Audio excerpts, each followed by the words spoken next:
that. Are we in a risk on or are we in a risk off? And it's so crazy because traders will say, oh, I hear that term all the time and don't even know what it means. Mm-hmm. You know what I'm saying? So yeah. You understand those environments, you know how to approach the market. And what does the market usually tell us majority of the time? Long-term trading.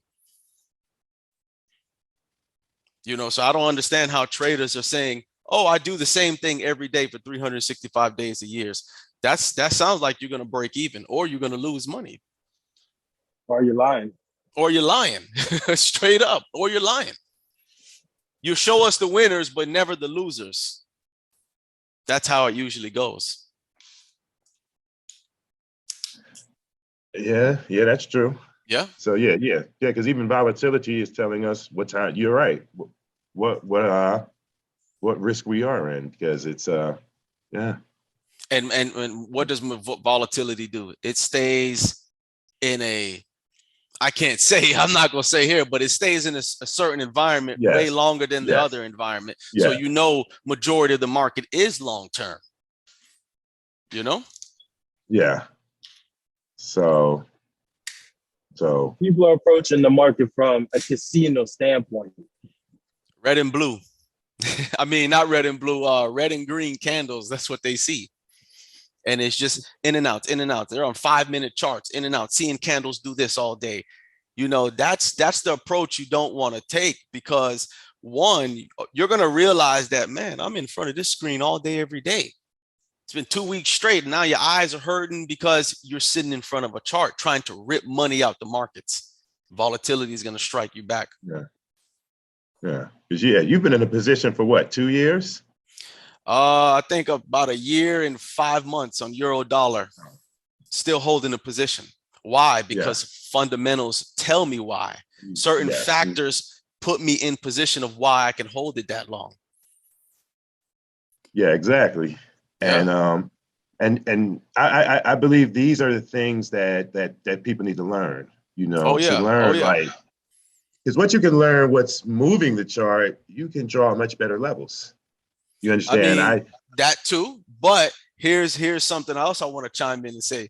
Once you fully understand, I'll be honest with you, and Andrew can attest to this, you can literally, and not to say it's the smart thing to do, you know where a currency or an asset's going, you can literally just look this way, market order. I don't use charts that much. Like, for example, I was talking about natural gas. You know, it was simple supply and demand. Yep. You know, I went long, supply and demand. I don't need to look for a chart. I just look for a special price point to get in at. That's it. I'm not and that's what marking a technical chart is for. That. That's what a technical chart is for, is to look out from a further aspect and say, this is where I'm willing to pay for this price. You know what's so funny is people say, oh, technical analysis, I'm a price action trader, but they never look at the price. They look left at the candles, but they never look at the price. How is that? If you call yourself a price action trader, you're never looking right, but you're looking left. You don't see where could be the best price for me to get in. Where am I willing to pay? This is an investment. We got to take this thing serious. Yeah. Looking at your trading as a part of your portfolio, because that's actually what it is. Yeah, that's most definitely, that's what it is. I mean, you're supposed to build a portfolio around what volatility in the market is telling you. You're not supposed to be jumping in and out the markets, because in 1 hour, you can take 35 trades. Well, guess what you did? You paid the broker 35 commissions. They could care less if how many more you trade or not. They're making the money. And make it worse if it's an unregulated broker. A lot of people will falter to that. Yeah. Oh, what do you think about? I say like this too, to chime in real quick. I see what I see is this, right? People need to look at the market from an investor standpoint instead of a trader standpoint. You can become an investor that invests in trades, you know, not a trader who's looking at the market as a casino. I promise you, you're going to lose or break even at best. Okay. Well, the billionaire Charlie Munger said it. The big money is not in the buying and selling, it's in the holding. Once I understood what he told me, well, not me personally, but once I understood that quote, it changed my whole perspective. It's not in the buying and selling, it's in the holding. People don't understand that. And that's what I've tried to preach to people. Long-term approach. You'll stay in the game longer. Yeah.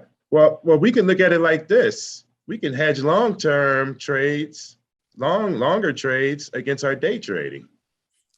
That's the point. That's the purpose of hedging. And it becomes risk-free now. Now, that's the purpose of protecting your risks. A lot of people say, oh, what's risk management? Stop loss, entry, take profit. That's not risk management. That's losing money in peace. That's telling the broker, at this price, this is where I'm willing to lose money. And then when they hit your price, guess what you do? You go back to the drawing board and say, oh, I'll just do it again. I lost money. Maybe that trade didn't work out for me. And you gave up however much money. Yeah. Yeah. Let me tell you what happens very often in crypto, right? The whales and the institutions do what's called stop loss hunting, right? Oh, yeah. They see where the majority of stop losses are, and they bring it down right below it. And 2 minutes later, they bring it back up even higher to where it was before. Every person that I ask, hey, you ever sold here and then it came down? I mean, it went up, hit your stop loss and then back down. They said every time this happens. First of all, there's a couple of things why I can tell you why that happens. First, it's your broker. You might be using a bad broker that can manipulate price. That's not regulated to do the right thing. You see what I'm saying? And then stop hunting happens. Simple as that, because you put a stop loss. That's waving the white flag. Say, hey, I want to give up right here. I'll lose my money right here without no emotion. People don't understand that. Yeah. So, so basically what he's been talking about is, looking at trading from not just a day trading standpoint, from a long-term standpoint. Yep. Building a portfolio. Because, any trade you take, you're lending money anyway to the brokerage. You might as well make some interest off of it. That's it. A lot of people experience those negative swaps. They'll trade and see, oh, negative swap. How about we turn that into a positive swap? People will be like, well, oh, you get paid to trade? Yeah, you get paid to hold the position because you understand a certain aspect in the market. Yeah. If I'm going to lend out my money, I want interest. The bank lends me money, gives you a credit card. They want interest. Same thing. Yeah, it makes perfect sense. Yeah. It makes perfect sense. And right, like once I started kind of learning